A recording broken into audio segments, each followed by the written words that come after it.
let's make a Mandarin Orange Cake that, I mean, you could eat it for breakfast, but it is a cake.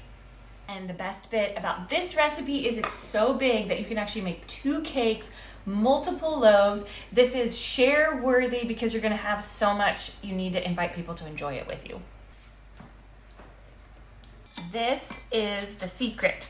You have to zest Mandarin orange into the cake and into the glaze. When you zest, do a little and then stop and move. The goal is that you're only getting that orange outer skin. We don't want to have a bunch of the whiter part. That's the part that loses all of the intense flavor and it gets a little bit bitter.